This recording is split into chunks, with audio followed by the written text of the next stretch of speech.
Hi there, it's Nicole here today for lawnfawn, and I'm excited to share a dimensional project with you perfect for the holidays. This is a great time to go ahead and get those projects done before the busyness of the Christmas season. This is a tiny box tree advent calendar. So the boxes are formed in circle shapes and stacked on top of each other in different layers to form a tree shape, yet all the little boxes still open. So I think instead of little treats or whatever, because the boxes are pretty small, I think little pieces of paper rolled up with a prompt for each day would be really fun. I did not go ahead and do that yet, but I think it would be super easy to just go in and print out a whole bunch of your family's favorite activities. Maybe it's certain books you read, things you can do for others. Go look at Christmas lights, visit Santa, whatever it is. I think you could roll up little pieces of paper you've printed out, would be super easy, tuck them in each box, and then you can open them every day. Lots of ways to do this. It's kind of whatever is a tradition for your family. What I did was die cut a bunch of little boxes here, and I even die cut boxes for the base. So the base boxes, everything is die cut using the tiny gift box die. That keeps it really uniform. And these were all die cut from the fantastic wood grain knock on wood papers. Couldn't be any easier or any better. Then all of the boxes for the tree, I knew that I really wanted to do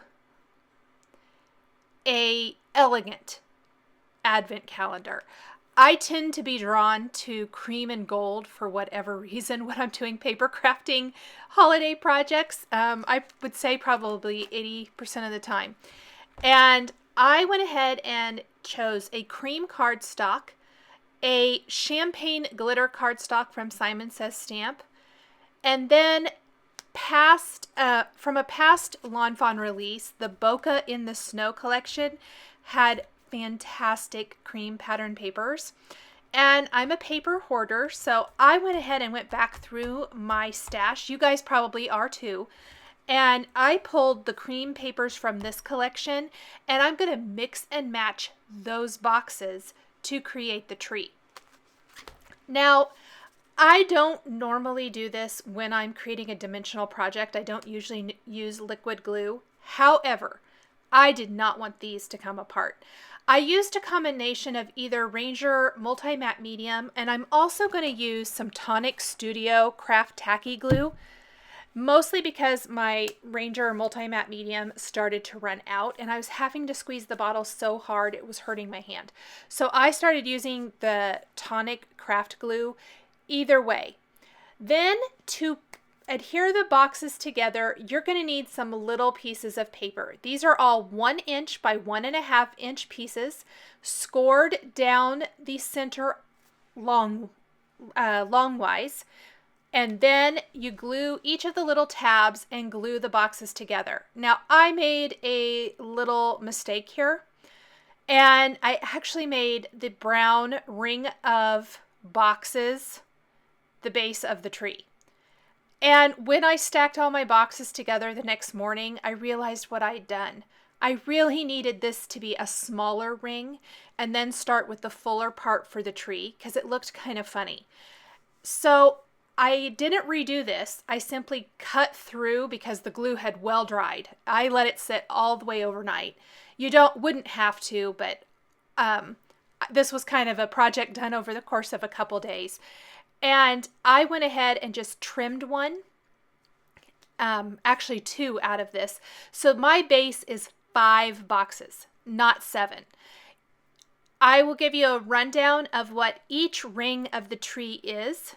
Here, you can see that little piece of paper is what connects these, and it does make a nice ring. So I kept it in here because I really wanted you to see how awesome that little ring of boxes is and how easy it is to create. I'm going to go ahead and do the cream boxes now.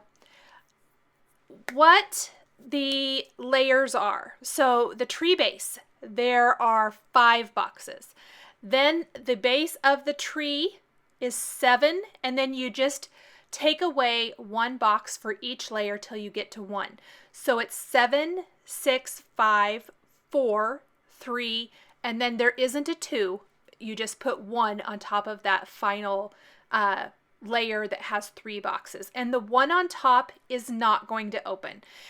Technically, it probably could open. In fact, here's a look at all of my layers. This is the next day. It could probably open if you want to, but it isn't actually part of the advent calendar, nor is the base of my tree. You could make that into boxes if you wanted to. However, the rest of the boxes really form 25, so there was no need for those additional boxes to be used for the base of the tree. Now I'm using little dots of glue. In fact, I messed up here and didn't put the glue in the right place for my 3rd layer. But all I am doing is kind of shifting the boxes, putting them in place, and then I'm putting something heavy like an acrylic block. That's typically what I use for things like this. And just holding it down, holding it into place. I did all of the tree assembly first because I wanted my tree to be completely secure and all together before I started embellishing.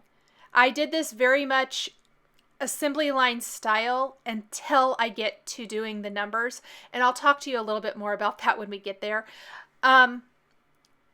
Again, just adding dabs of glue to this. If you felt more secure, you could totally use hot glue. My hot glue gun is on the fritz. I need to get a new one. Otherwise, I really might have considered using it, especially for this step. So little bits of glue. You can see I am not didn't do a neat job. None of that's really going to be seen. And here's that final box that's going to be the tree topper. Now, for my tree topper, I wanted to do something to really make it stand out and look like a tree.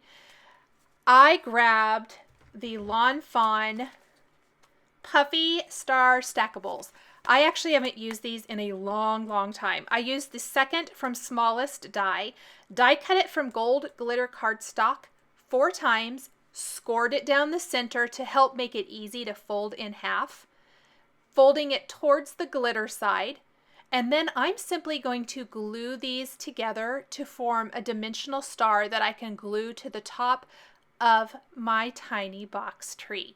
And it just adds a lot to the design. I found it really fun to go back through my lawnfawn products and find dies that would complement the advent calendar. These are the kind of projects that I always find myself going through my stash and revisiting something that is an older product, but it's still fantastic. And basics like stars never go out of style. So I put a little dabs of glue on the little bottom corners. And I've tried to do 3 at first, and that did not work. I went ahead and used all 4. That's why I mentioned 4. So I kind of pulled it apart. I also ran my stars through the Xyron to attach them together because I didn't want there to be any open spots in the stars at all. I wanted them to very much have adhesive all over the back. And this was a great way to do it. You could use stick-it adhesive sheets or other types of adhesive sheets if you wanted to get similar results. Maybe put it on the back of your glitter paper before you die cut, and then you can adhere them together just like I did here. So I'm going to put little dabs of glue on the bottom points of the star and glue those in place. And I wasn't sure if it would work, but surprisingly enough, they glued perfectly, and once dry, it dried completely clear. So super excited about that. Now, the other product besides the tiny gift box that makes this advent calendar so successful is the Celebration Countdown stamp set. It is a stamp set full of numbers. not only great for advent calendars, but you can use these for birthdays and other types of celebrations, maybe anniversaries, all kinds of things.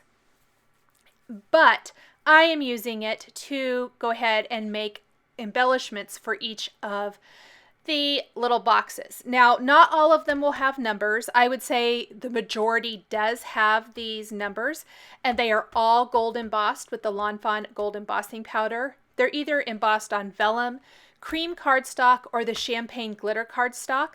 The rest of the numbers were die cut using the Finley's numbers, and were die cut from a combination of gold foil cardstock adhered to fun foam with stick it, so they're dimensional numbers. I wanted a mix and match of styles all throughout, and I tend to go overboard. I really like my projects like this to be very detailed and very full, for lack of a better word. So there are numbers of some sort on the front of each box, of course, for the advent calendar part of it. But then there are embellishments on the sides of all of the boxes using all kinds of things. I'm using the lawnfawn mini snowflakes, the lawnfawn mini wreath. I'm using the bow from the tiny gift box, the star from the tiny gift box. Even from the large wreath die collection, I'm using the greenery portions of this to add little sprigs here and there on the sides of the boxes. And on a lot of the snowflakes, especially the larger ones, I'm adding wood veneer stars that I have had in my stash for years. On top of those, they go nicely with the theme of the tree. Now here's a little tip for adhering bows. When I assemble these little bows like this, I put glue and then I pinch them with tweezers until the glue dries. This keeps it really nice and tight and helps with that bow shape so much. So anytime I had a bow here, and I did two different kinds of bows. I did the kind of flat style bow from the mini wreath die collection, and then I did the dimensional bow, which is the one I was just assembling. That is from the tiny gift box. As I mentioned, all of these little pieces, this is the little scallop circle from the tiny gift box, were stamped with Versamark ink, all of the numbers were, and embossed with gold embossing powder. This just kind of lends itself to that beautiful gold look and feel. Now, on all those little scallops, I am a huge sucker for Nouveau crystal drops, and I think they add a fantastic finishing touch. So I'm going to go around those with little drops of the Nouveau crystal drops. Now, I thought I'd use the glitter, and it did not work. So I'm using pale gold. This is one that I have used many, many times. I very much recommend squeezing it out on a scrap piece of paper or a non-stick craft sheet like I'm using here before you bring it to your project, in case there's any air bubbles. You don't want it to splatter all over. This is also where I want to mention that instead of doing assembly line style, which I could have, but it would have taken a little bit extra pre-planning, I worked my way from 25 down to 1. And I did this because it helped. I wasn't sure which design I wanted to do on which box till I got there. I didn't want two designs to be next to each other, if that makes sense. So I just kind of worked my way. I had die cut a whole bunch of snowflakes, stars, and all those little extra pieces, which were great for filling in. But as far as the actual number and what I chose to do for that, I did those individually, working my way down from 25 to 1. And that way I was able to really kind of make sure the tree was nice and balanced. Nothing was right next to each other. The same design wasn't right next to each other. And I could fill it in as needed. Here's another example of that bow using the Ranger Multi Matte Medium this time. And I'm just using little dabs of glue, popping those snowflakes in place, adding another little dab of glue, adding wooden snowflakes. If it's this teeny tiny snowflakes, I'm adding a Nouveau pale gold crystal drop to the center. Very easy embellishing. It's just a little time consuming getting it all filled in and looking the way you want it to. You could do this with any color combination you wanted to. I think it would be amazing in red and green. I really do, in the traditional colors. Like I said, I just wanted to try it in an elegant look. I always think it's kind of fun to take lawnfawn products and do something elegant with them, because you might not necessarily think elegant. And it's always just a really fun kind of way to challenge myself. I'm going to finish adding little snowflakes all over here in between each of the boxes. And here is a slowed down look at the box, or the little box tree, all the way around, so that you can see what it looks like all finished. And the star on top. So cute, so fun. I cannot wait to use this with my family this year. Thanks for joining me today for this elegant cream and gold tiny box tree advent calendar. Please be sure to visit the lawnfawn blog for more information on this project. Thanks for watching, and we'll catch you next time.